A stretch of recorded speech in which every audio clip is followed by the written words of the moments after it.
Assalamualaikum warahmatullahi wabarakatuh. Salam sejahtera, jumpa lagi dengan saya Atar dari PMB Project. Hari ini saya akan sedikit berikan video tips untuk Sobat Kicomania semua, yaitu meloloh anakan yang posisinya masih di dalam sarang dan belum dipanen. Tapi sebelum kita melanjutkan video kita kali ini, seperti biasa, jangan lupa like dan subscribe untuk channel PMB Project, agar saya dan tim selalu bersemangat untuk membuat video-video yang semoga bermanfaat untuk Sobat Kicomania semua. Jangan di skip, nanti lihat terus videonya sampai akhir. Terima kasih.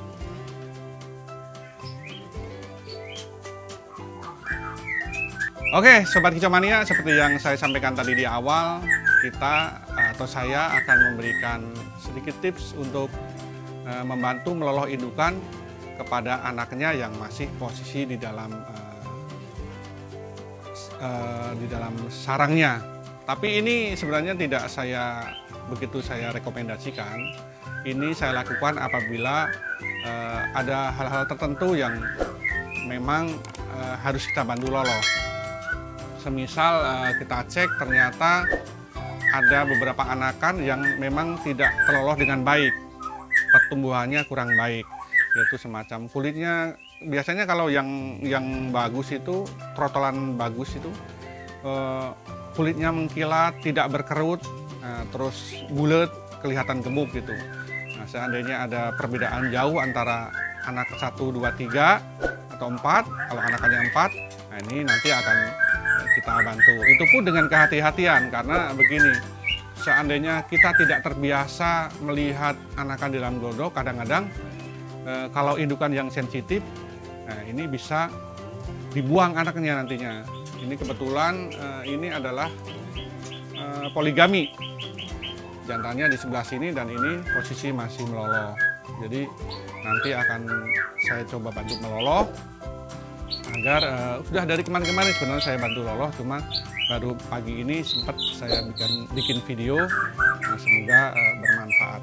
Nah, salah satu tanda betina itu rajin meloloh bisa dilihat seandainya kita memberikan pakan jangkrik ataupun ulet Hongkong, dia akan rajin membawa ke atas ke dalam sarang. Nah, itu kelihatan. Kalau dia malas-malasan dan jarang meloloh anaknya ke atas, nah itu perlu kita perhatikan agar kita dapat membantu meloloh anakannya. Tapi seperti yang saya sampaikan tadi, kita harus hati-hati juga karena ada indukan yang sensitif. Tapi kalau indukan yang ini, kandang nomor 2, sudah saya biasakan. Jadi rata-rata indukan yang di kandang saya, setiap telur 1 saya lihat, telur 2, jadi akan saya catat di buku ini. Nah, seperti ini. Nah, ini adalah telur pertama tanggal berapa, nanti biasanya setelah 14 hari akan menetas, dan nanti saya catat di dalam sertifikat sehingga tahu umur anak itu yang sudah terjual. Oh, ini anakan ini tanggal netasnya tanggal berapa gitu. Nah, satu lagi, seandainya indukan itu melolohnya bagus, biasanya ciri-cirinya adalah ini. Nah, ini bisa dilihat. Ini ya. Nah, itu seperti ada kotoran anak, banyak yang dibuang. Karena biasanya setelah diloloh, biasanya deketin. Itu yang bulat-bulat itu. Nah, ini seperti ini. Nah, ini yang bulat-bulat ini.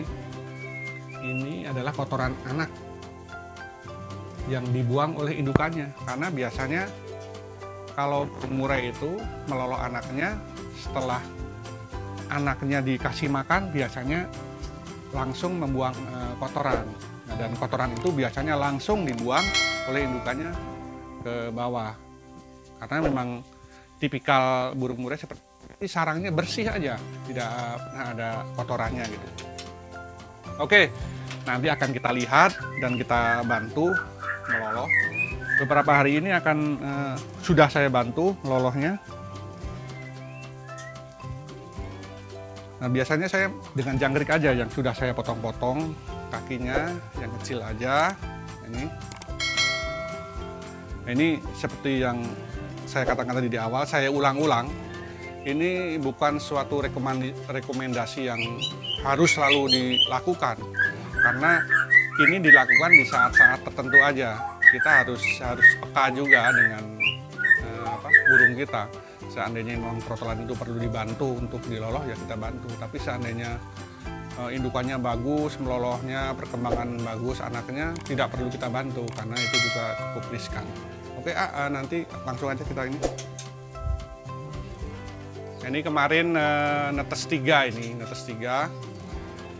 Dan saya lihat yang paling ada satu yang paling kecil yang agak terlambat pertumbuhannya, maka akan saya bantu. Biasanya saya pilih jangkrik yang kecil dan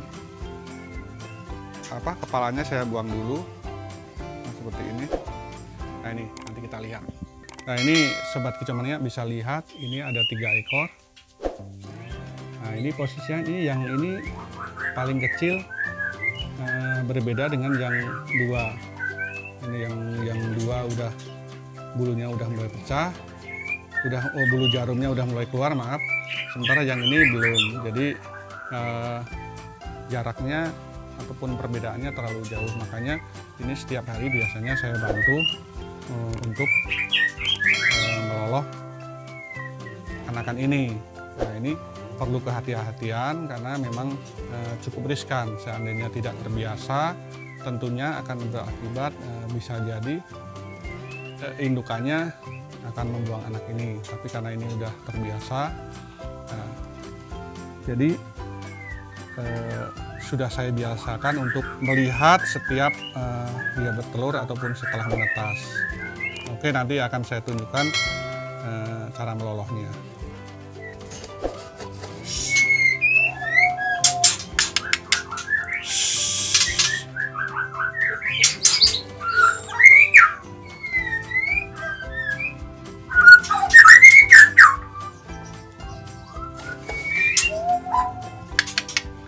Nah, ini perbedaannya kan agak jauh, ini yang paling kecil.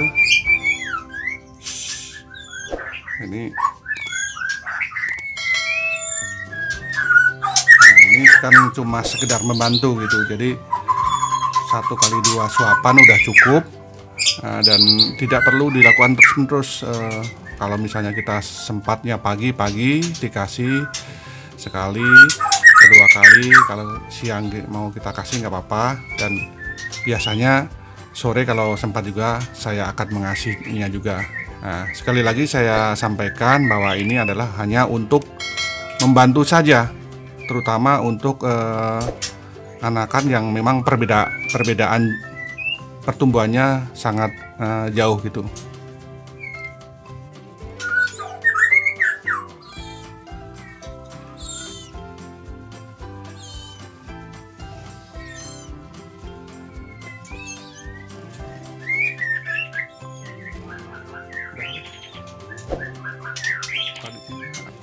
Oke, sobat kicau mania, itu tadi salah satu tips ataupun ya sedikit informasi untuk sobat kicau mania yang mungkin mengalami hal yang sama. Seandainya kita lihat perbedaan pertumbuhan antara turtle 1, 2 atau yang ketiganya sangat jauh, perkembangannya sangat jauh, dan tidak harus yang paling kecil, yang gede juga kita bantu loloh, nggak ada jeleknya gitu. Karena itu untuk membantu perkembangan pertumbuhan trotolan tersebut agar dapat tumbuh dengan maksimal. Tapi sekali lagi saya tekankan, ini bukan hal yang harus selalu dilakukan. Ini dilakukan seandainya memang ada terjadi trouble atau sedikit indukannya sedikit kurang begitu rajin meloloh anaknya. Itu jadi ya mungkin seandainya ada perbedaan pendapat, ada yang berpendapat nggak perlu dibantu, nggak apa-apa, karena kita mempunyai cara dan juga tips masing-masing untuk ya menjaga agar peternakannya berjalan dengan baik. Oke, sobat kicau mania, mungkin itu saja video singkat kita kali ini.